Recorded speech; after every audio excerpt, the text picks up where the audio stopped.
right now China is entering a relatively moderate GDP growth, but you still forecast an enormous growth in Chinese market. 527 million, if I'm correct, of Chinese are mobile internet users. There has been a growth of 100% last year in terms of the ones who have paid or transact online. China continues to be a market which is at a different level compared to any other market in the world. According to your experience, are Chinese consumers' habits particularly different from Western world, or in which ways are they different? The level of maturity of Chinese online consumers is relatively low. And so there is an evolution that the Chinese market will have.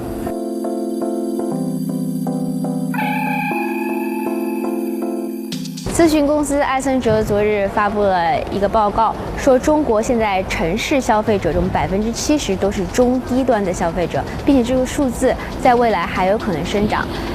网购也是严重影响了目前中国人的消费习惯。现在大大小小的传统企业也在面对数字化转型。那么，如何来解决在转型中的阵痛？我们采访了埃森哲全球成长型市场总裁孔嘉辅先生。通过互联网检索商品信息，并通过电子订购单发出购物请求，之后通过支付、发货等一系列环节完成交易，买家方便快捷，卖家成本低，库存压力小。随着技术、制度等的完善，网上购物已经成为一种普遍的购物形式。2013年双11网购盛宴，淘宝总销售额达到惊人的350亿元。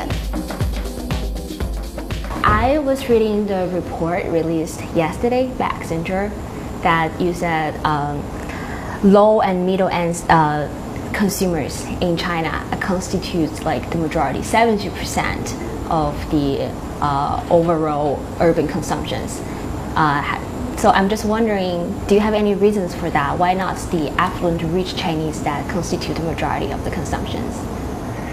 Well, there are the two aspects of the consumers' behaviors and the consumer spending that we should consider.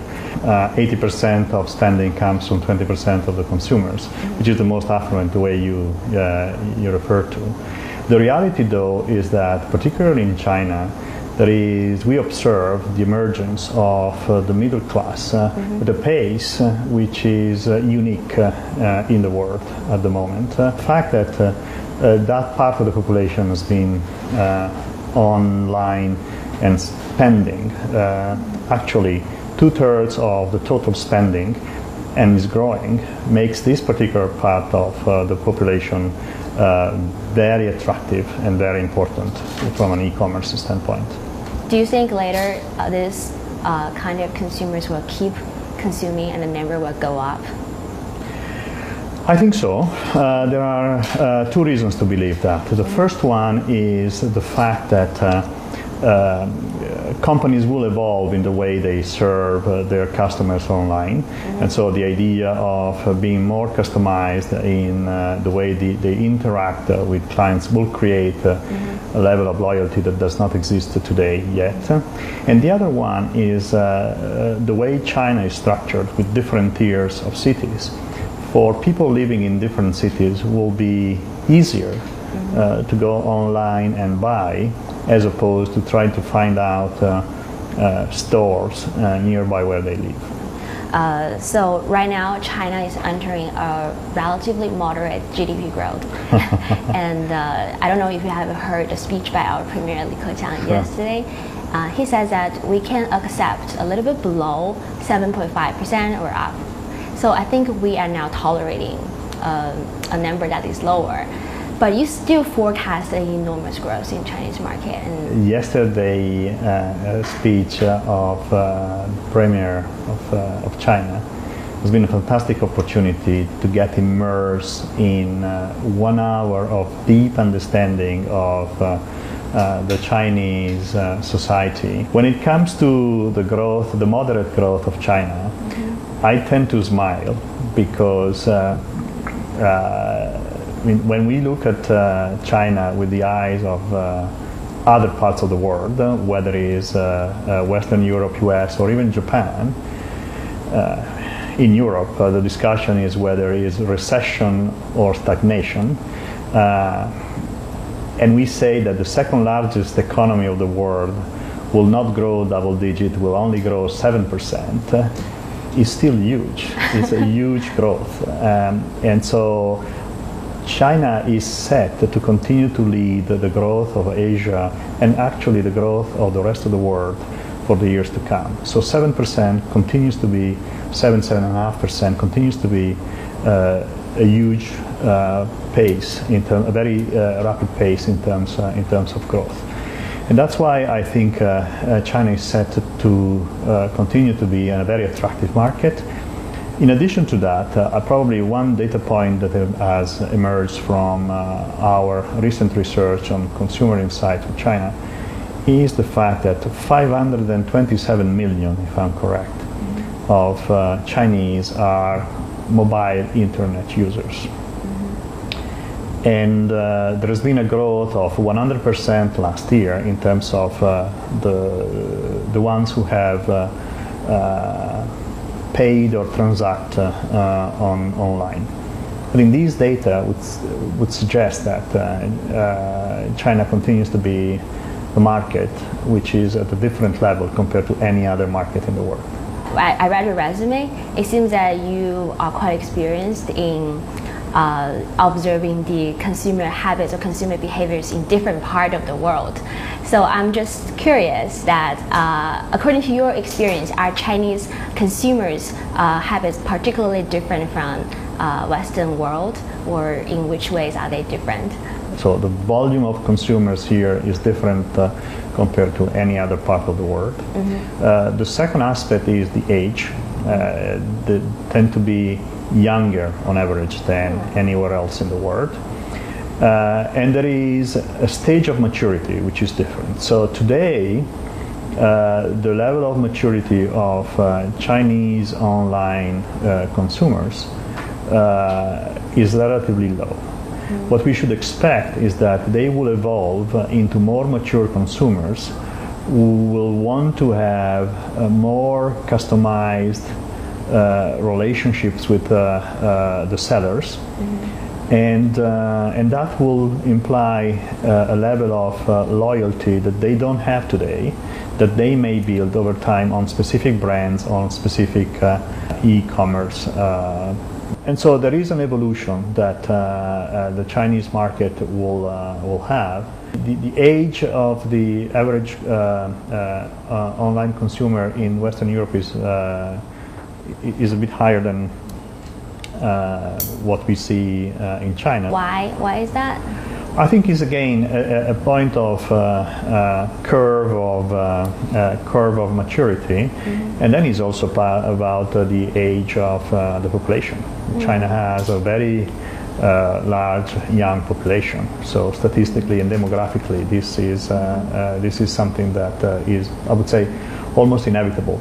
Now, the point is that this population will start aging, and so the average will probably increase, and with the increase of the age, there will be different segments of the population that will require different services and different initiatives to build loyalty, which is, I think, one of the most critical factors for e-commerce in China. Today, our research says that 70% of online consumers are ready to change the brand or the seller based on what they hear from friends, colleagues, or what they read on social media. Tomorrow, the objective is to create more loyalty and have more stickiness with specific brands, which is one of the key things that e-commerce in China will have to deal with. 网络购物如火如荼，电商企业蜂拥而入，集大成者正是现在红遍全球的阿里巴巴。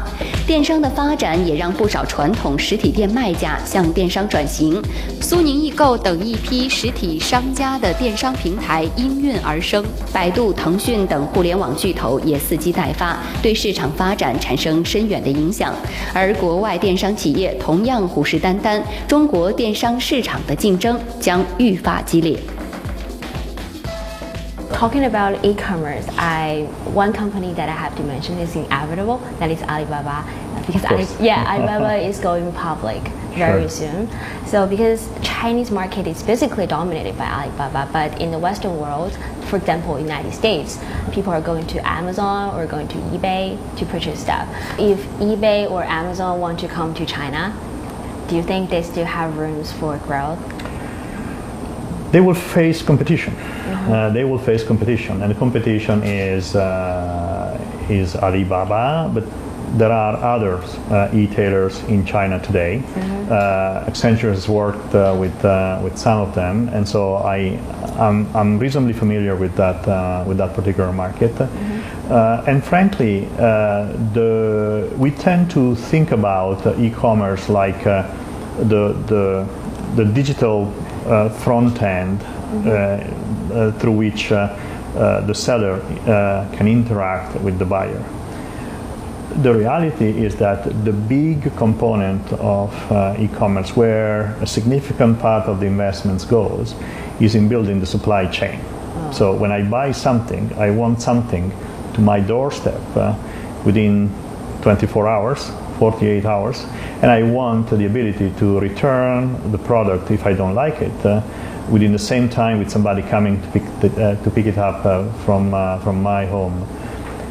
That logistic infrastructure is the most critical part of the investment on an e-commerce business. So when more competitors will want to come to China and compete against Alibaba and the other local players, they will have to face this issue of the logistic infrastructure. Let's say now you are operating your own company, and what kind of city would you choose? Would you like to choose those metropolis cities like Beijing or Shanghai, or secondary cities, or even lower tier cities? It depends on what product I'm going to sell. The reality is that when we think about the middle class emerging and the population that can get access to online e-commerce from tier 2 cities, there are reasons to say that tier 2 cities are very attractive. So what kind of product you like to sell in those lower tier cities? What I think it might make sense is to offer the opportunity to people living in tier 2, tier 3 cities to have a buying experience which they would have if they could be in a tier 1 city. So if I live far away from Shanghai or Beijing, what I would like to do is to sit in front of my mobile device or my laptop computer and have a shopping experience which makes me going to Shanghai virtually and have that experience. So products that you could find in traditional stores in Shanghai but you cannot find elsewhere, that is the focus that I would put in an e-commerce initiative targeting tier 2 cities. Oh, now a lot of companies, they're going digital, and those traditional companies, they have a very hard time transitioning. You're an expert in that area, so do you mind giving them some advice in terms of going digital? Well, there are now good examples around the world of companies that have been very successful in transitioning from traditional sales models to more online. I would say, first of all, one of the key aspects is the notion of omni-channel. Consumers want to have a choice. They want to buy online, but they also want to have the opportunity to buy through traditional stores if they have the opportunity. So the one first important thing is omni-channel strategy rather than one single channel. Give customers choice. And this is when Nestle decided to create the Nespresso brand. The Nespresso brand has been an incredible successful story of a new product created and branded for online commerce. And then they eventually evolved into an omni-channel, but that has been a traditional company with a traditional organization from a sales standpoint that has created a unique brand with a unique success online. You just told me that Asia Pacific is now maybe the main focus, and maybe later this position will shift to other areas. So can you help me to picture an overall trend of what is the major focus now, or what is the major focus in 10 years or something like that?